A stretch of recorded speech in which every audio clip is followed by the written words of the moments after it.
Adelante, De Juan José, acuerdo. tu turno.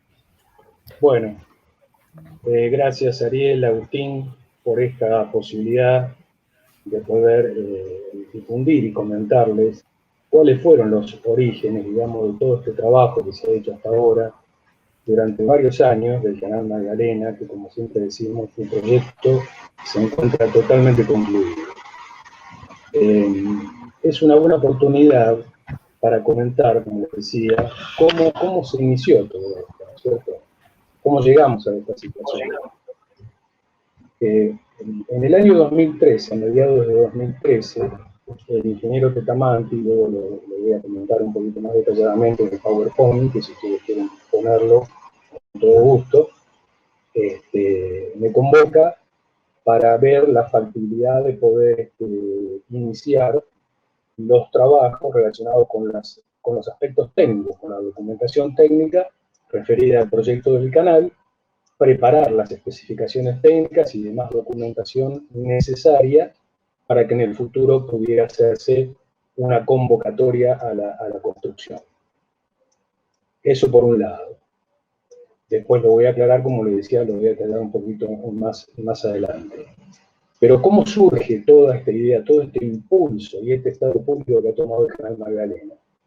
A principios del año pasado, Horacio nos convoca al ingeniero Orduna, al capitán Dorrego y a mí, para difundir y explicar, aclarar, digamos, esclarecer cuál es la situación real del Canal Magdalena, con proyecto totalmente concluido, y hacer referencia principalmente a los aspectos técnicos del canal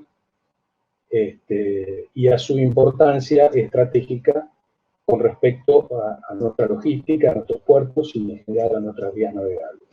Comenzamos, por favor, con la primera imagen. Entonces, nos pusimos como objeto de esta presentación plantear, digamos, los distintos lineamientos generales de la situación actual de la vía navegable troncal, entre puntos específicos que ahora los vamos a ver, las necesidades de un futuro que tienen, un futuro inmediato, para tener una herramienta de decisión política, y luego actuar en forma permanente en la planificación, fijándose objetivos importantes, pero trabajando siempre con el cumplimiento de esos objetivos a través de distintas metas que tienen a nuestro criterio que ir generándose a lo largo de los años, de los próximos años, y todo lo que tenga que ver relacionado con nuestro comercio exterior y nuestro cabotaje nacional. Comentarles cuáles fueron los antecedentes que llevaron a este estado actual del Canal Magdalena y comentarles, en último término, la estrecha relación que hay entre el canal y lo que llamamos en un futuro que debería ser, a nuestro criterio, el puerto en la Ensenada de Barragán. Seguimos, por favor. Una más, el contenido que les comenté recién. Vamos a la navegabilidad. Bueno, como todos sabemos, los ríos Paraná y el Río de la Plata se encuentran dragados a una profundidad equivalente a 34 pies de calado. Desde el complejo Rosario Timbúes, ahí tenemos un pequeño río San Martín, Timbúes en el kilómetro 464, hasta su desembocadura en el océano. Nosotros entendemos, luego de analizar en profundidad todos los antecedentes y estudios disponibles, que incrementar las profundidades en el río Paraná a más de 36 pies, es decir, 2 pies más que el calado actual, y sin aprovechar las profundidades naturales que nos brindan otros ríos, por ejemplo, el Paraná-Guazú, no resultaría técnica, económica y ambientalmente conveniente. Como todos sabemos, la ruta navegable en el río Paraná y el río de la Plata, fundamentalmente en el Paraná de Las Palmas, tiene importantes estudios de botella.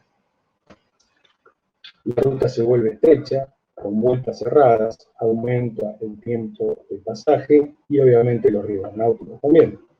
En las imágenes que siguen, que las podemos mostrar rápidamente, nuestra intención fue mostrarle de qué se trata lo que nosotros consideramos que son los tramos del río Paraná que el Estado Nacional necesita urgentemente dar una visión estratégica y una planificación a futuro. Acá tenemos bifurcación, el río Paraná, cuando se bifurcan el Paraná de Las Palmas y el Paraná-Guazú, La próxima será el pasaje Talavera seguramente. La próxima imagen, perfecto. Seguimos avanzando hacia el sur. Acá tenemos la carta 130, en la cual nos muestra el conjunto, digamos, en una escala mayor, obviamente, de todas estas vías navegables. Seguimos hacia el sur con una nueva imagen. Acá tenemos el canal Martín García, el Paranaguazú, el canal Buenos Aires. Hay que prestarle mucha atención, tenerlo muy en cuenta, porque cuando Horacio fue subsecretario se hicieron estudios en el canal Buenos Aires que demostraron la presencia de fondos blandos, a diferencia del canal Martín García, donde sabemos que hay sectores con fondos rocosos, ¿verdad? Y podría ser una alternativa futura de navegación. Tenemos además, bueno, el canal Mitre, el Paraná de las Palmas y el canal de acceso, la bifurcación en el kilómetro 37 entre la barra del Farallón y el canal de acceso. Seguimos con la nueva diapositiva hacia el sur. Una más, por favor. Ahí está, perfecto. Seguimos navegando. Pasamos por el canal Zona Común, canal Paso Banco Chico, frente a La Plata. Llegamos al canal intermedio y ahí tenemos el punto neurálgico que nos ocupa justamente en esta presentación y ha sido a partir de ahí, del Codillo, sobre el cual hemos basado todo nuestro trabajo en años anteriores. Una más, por favor.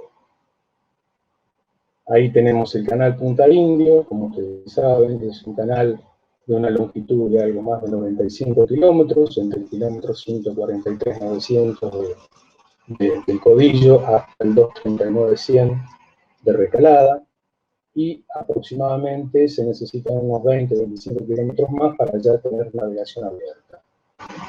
Una diapositiva más, por favor. Y ahí aparece el canal Magdalena. Bien, bueno. Ahora sí, una diapositiva más y avanzamos ya con el trabajo técnico específico.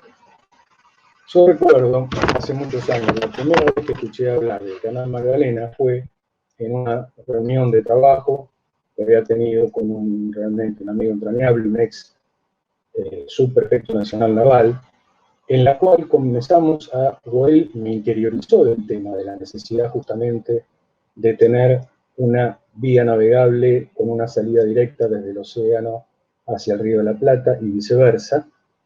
Y realmente los fundamentos que él me comentó en ese momento dieron origen a través de los años de una profunda convicción de que esto es realmente necesario e imprescindible.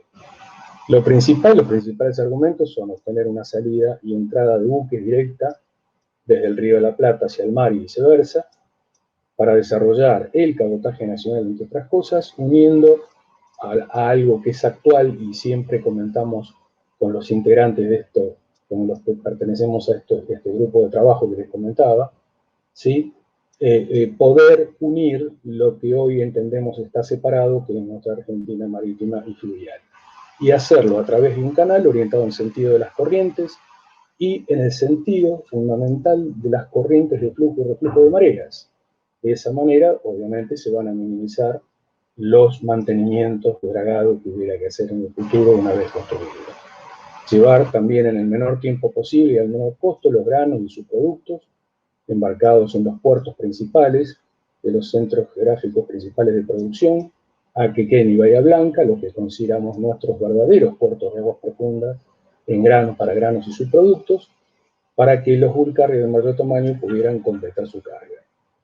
Evitar la navegación en una zona tan compleja como es la zona alfa frente a Montevideo, que es una zona realmente compleja, conflictiva por la cantidad de buques fondeados, donde más del 90% de los buques se dirigen o provienen de puertos argentinos. Hoy se concentra actualmente en esa zona aproximadamente 5.000 buques por año que tienen demoras para ingresar al canal, perdón, que va desde los 3 hasta los 16 días, y ha habido casos incluso que han tenido que esperar hasta 30 días para poder ingresar al canal Punta Indio para dirigirse a puertos fluviales. Una más.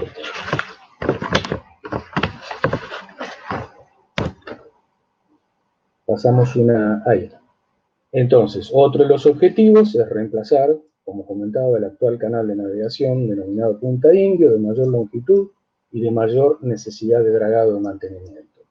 permitir el ingreso directo y en forma progresiva de buques portacontenedores de mayor porte a los puertos fluviales argentinos, inicialmente con 36 pies de calado, con el objetivo que en un futuro cercano los buques pudieran ingresar y salir con la totalidad de los contenedores que corresponden a su capacidad y a su calado, ¿sí?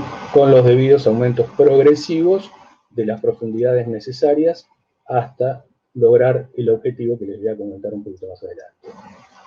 El capitán, todos recordarán al capitán Bruno Pelicetti, referente histórico y referente real, si lo hay, para todos los temas de navegación, dijo en el año 2000 que era imprescindible que la Argentina logre independizarse de los completamientos de carga de grano y sus productos de los puertos de Brasil, Paranaguá, Río Grande, Santos, Colorado, y del transbordo, fundamentalmente del transbordo de contenedores en Santos y en Montevideo, a través de un puerto de aguas profundas, donde las cargas, los buques pudieran salir a carga completa. Pasaron 21 años ya y todo sigue igual. Es lamentable, pero es una realidad. Como les comentaba anteriormente, a partir de mediados del año 2013, el ingeniero Petamanti me convoca para analizar la factibilidad, como les decía al principio, de confeccionar las especificaciones técnicas y prever los estudios técnicos, ambientales y económicos necesarios para una futura convocatoria o una licitación para la construcción del canal Magdalena. Y ahí arrancamos. Empezamos a trabajar basados en antecedentes que disponíamos. Recurrimos al mapeo geológico de la República Argentina, que había bastante información. Fue muy valiosa la colaboración del Servicio de Geografía Naval a través del ofrecimiento de sus cartas náuticas y de otras informaciones que en muchas oportunidades no toman estado público, y comenzamos con un trabajo. Una más, por favor. Así, como comentaba, formamos un grupo de trabajo, ¿sí?, con profesionales con los que vengo trabajando hace muchos años en distintos proyectos de trascendencia nacional importantes, con la invalorable colaboración de ellos, desinteresada y sin recursos, de un grupo realmente de gente muy, pero muy valiosa. Elaboramos las especificaciones técnicas referidas a los estudios de campo que debían realizarse. En principio, por lo que podría ser el futuro contratista para hacer todo en un único trámite, previo al inicio de los trabajos de dragado, propiamente dicho. Y yo quisiera recordar y destacar y agradecer la participación que han tenido los profesionales con los que hemos trabajado para cumplir esa tarea que nos habían encomendado el ingeniero Petamanti, en ese momento subsecretario por Conectividad Navegable. Una de ellas es la arquitecta Marta Valderiotti, especialista en todos los temas ambientales, el doctor en geología Armando Mazzaví, que se encargó de toda la parte geológica y de todas las especificaciones con respecto a geofísica, y obviamente las características morfológicas de los suelos agradables. El ingeniero Eduardo Capdevila en geotecnia y el ingeniero agrimensor Mario Mayol, especialista en batimetría y en la modelación digital del terreno, del fondo, del lecho, río, mar. Vamos a pasar ahora qué actividades se hicieron en este grupo. Primero había que establecer el área justamente que iba a relevar, y fuimos muy ambiciosos en ese tema, quizás por demasiado, pero estábamos ávidos del conocimiento justamente para poder tener una pauta de cómo es, cuáles son realmente las características, fundamentalmente la batimetría de esa zona del Río de la Plata y ya saliendo hacia el mar abierto. Habíamos establecido un área de aproximadamente 1.400 kilómetros cuadrados, importante, como les decía, a partir del tobillo, que había que relevar, que había que hacer una batimetría inicialmente con una sonda del tipo monohaz, y una vez definida la traza, con una sonda del tipo multihaz, y para un calado de diseño, ahora vamos a comentar por qué arrancamos con 42 pies, habíamos obtenido, con una línea recta, que luego en el proyecto definitivo les va a explicar el ingeniero Runa, hay un cambio de arrumbamiento a partir del pasaje en forma cercana al límite exterior del Banco Piedras, y habíamos obtenido una longitud inicial de 53 kilómetros. Y realmente estábamos muy conformes porque no lo erramos por mucho. El proyecto definitivo para ese calado nos dio como resultado 54 kilómetros de longitud para este canal. Este gráfico que elaboramos desde un principio fue muy importante porque esta imagen realmente tuvo una trascendencia importante y apareció en muchísimas publicaciones relacionadas con el tema del canal Magdalena. Uno más, por favor. Luego, como les decía, de usar inicialmente una sonda del tipo monohaz, sugeríamos que una vez definida la traza ya, con el arrendamiento totalmente definido, se utilizaran sondas del tipo multi-haz justamente para cumplir uno de los preceptos principales que establece la Organización Hidrográfica Internacional, que es el pleno conocimiento del fondo marino. A eso apuntábamos. Nos referimos también en todas las especificaciones que hicimos a la forma justamente de hacer esos relevamientos batimétricos, siempre referidos al cero LIN, con respecto al coincidente con el cero de la Torre de Yervide. Determinamos el buque de diseño, que luego se mantuvo a lo largo del tiempo, y justamente todos los trabajos que se hicieron a posteriori se hicieron con este buque de diseño. En su momento habíamos adoptado el buque dejándose del Capitán San Lorenzo, con una eslora de 336 metros, 46 metros de manga, perdón, 48 metros de manga y un calado de 42 pies con una capacidad aproximada de 9.000 pesos. Definimos a un canal como la necesidad de que fuera de doble vía. Se hicieron todas las especificaciones para los estudios de impacto ambiental y los planes de gestión a realizar, tanto durante la construcción del canal como a posteriori durante el mantenimiento. Hicimos una descripción detallada de todas las características morfológicas del área a intervenir, los estudios a realizar antes y después de seleccionada la traza definitiva.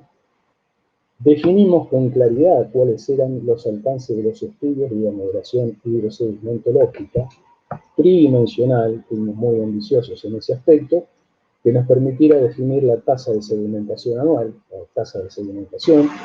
Trabajamos en los cómputos, en el presupuesto, determinamos el plazo de obra de 30 meses corridos, los equipos de dragado a utilizar, los estudios geofísicos a realizar, uno más por favor, y otros trabajos u tareas relacionadas justamente con la ejecución propiamente dicha, como analizar justamente dónde podría estar la base de operaciones del futuro contratista, ¿sí? El diseño o las características que tenía que tener el diseño del alisamiento luminoso y otros estudios que debían realizarse, como por ejemplo las corrientes de mareas, las maniobras de buques, a través de simulaciones, las condiciones del tráfico, análisis de riesgos náuticos, impactos sobre el medio náutico, sobre el medio fluvial, el ecosistema fluvial, y sobre las fases constructivas de la operación y mantenimiento del canal. Y llegamos a conclusiones, creo, muy importantes. Primero, con respecto a las condiciones geológicas generales del lecho, que corresponden a lo que denominamos un sector de la barra del Indio. Estos lugares, de acuerdo con la información geológica disponible, se podía inferir la presencia de suelos constituidos por sedimentos poco densos, eso era lo importante, dentro de los primeros 5 a 10 metros de profundidad, a partir del lecho natural propios de esta cuenca de tipo sedimentario. La composición, bueno, incluyó digamos, el estudio de la composición de estos estratos, permitió determinar que se trataba de limos y arcillas a través, repito, de todos estos antecedentes, y obviamente interpretar que los suelos en los lugares a dragar eran de muy poca compacidad, digamos, de tipo de suelos blandos. No, por favor.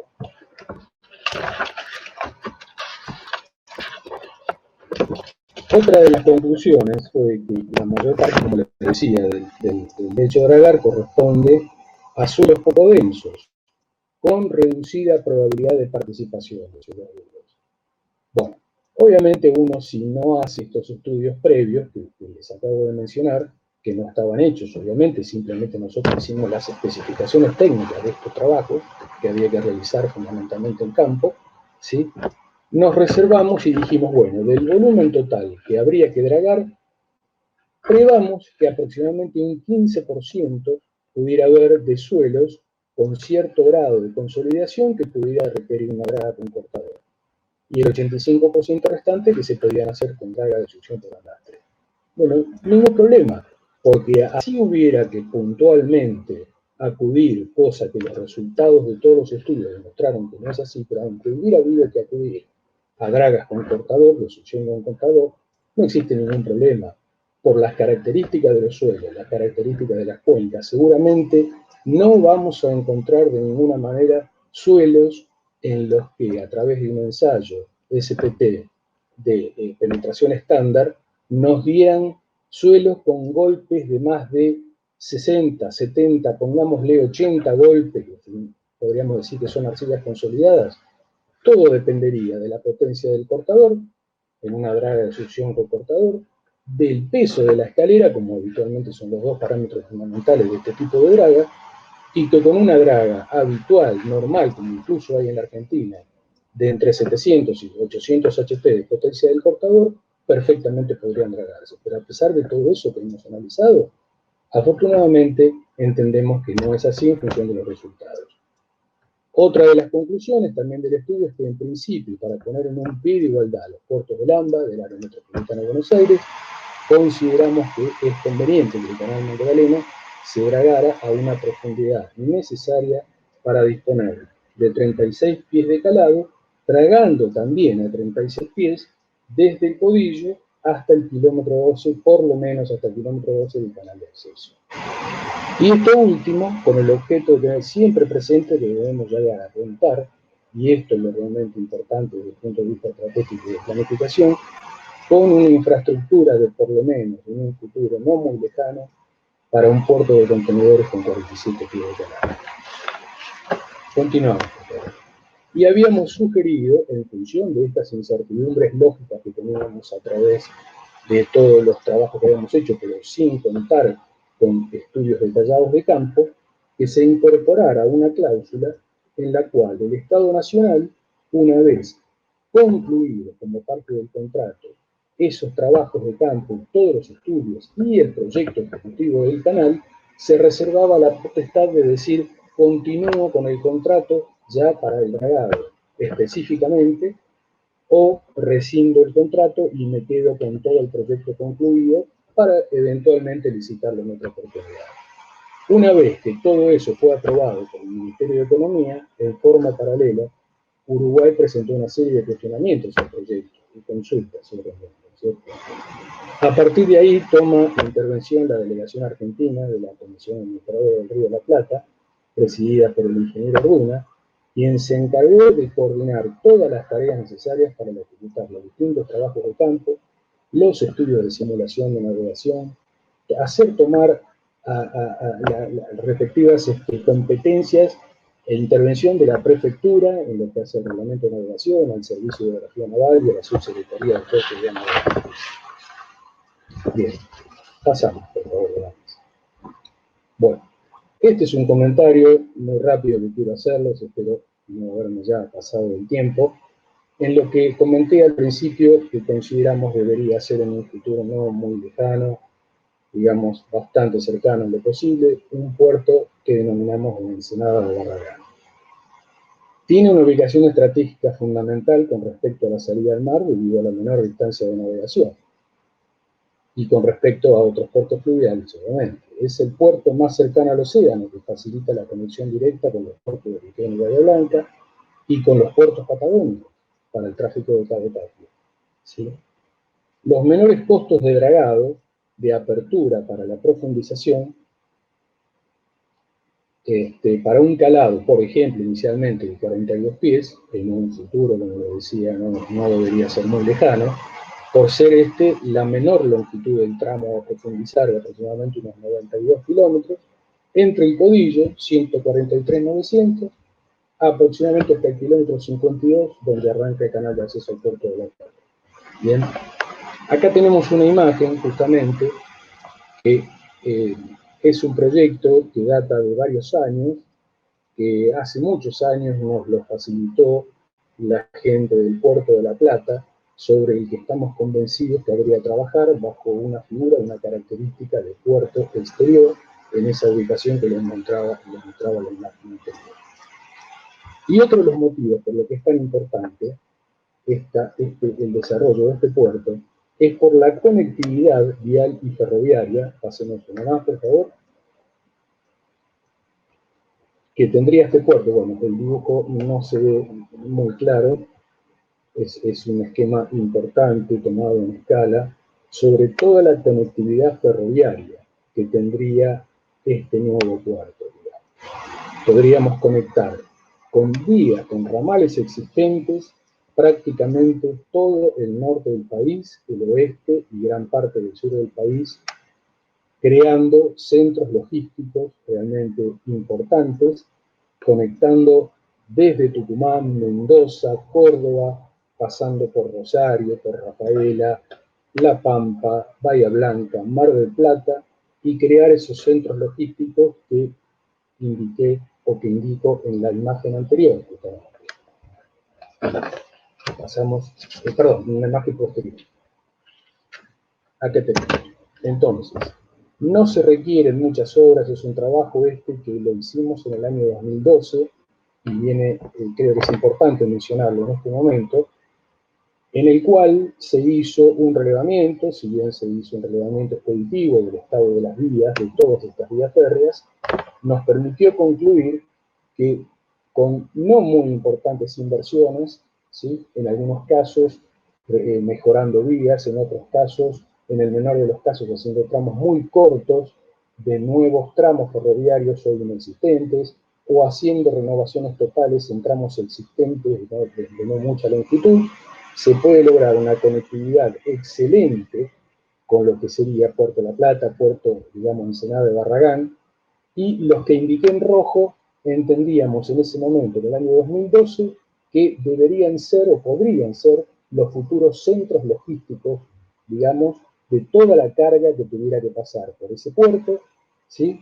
Cabe mencionar, por ejemplo, Bransen, Mercedes, González Catán, Guernica, Capilla del Señor, Pilar y Caseros. Y estos puertos estarían abastecidos, ¿sí?, a través de, fundamentalmente, de cargas provenientes por vía ferroviaria y obviamente también por camión, dependiendo económicamente cuál convendría utilizar. Bien, para terminar, yo creo que esto, una imagen más, por favor. Creo que es importantísimo reflexionar, ¿sí?, sobre la necesidad imperiosa de actuar rápidamente, porque día a día, si no, perdemos la posibilidad de avanzar, y lo que es peor, perdemos la posibilidad de no continuar retrocediendo en todo lo que hace infraestructura de vías navegables, logística y portuaria, en ese orden de prelación, justamente, en ese orden de prioridades. Debemos generar y producir hechos concretos en materia de infraestructura. El diseño estratégico, esta es otra de las cosas de las cuales tenemos plena convicción, de las trazas y características de nuestras vías navegables, estamos convencidos de ser el producto de políticas de Estado. Nuestras autoridades nacionales deben tomar a la brevedad las decisiones políticas que permitan indicar el rumbo. Luego los ingenieros nos encargaremos de hacerlo realidad, que esto es una realidad. Y ahora sí, para terminar, quisiera hacerlo mencionando algunas palabras de una frase del del general Enrique Mosconi, que quizás mucha gente no lo sepa, pero el general Mosconi era ingeniero civil. El general Mosconi decía que es bueno vitorear a la patria, pero mejor es ayudarla a vivir, contribuyendo a su engrandecimiento, progreso y vida. Muchas gracias.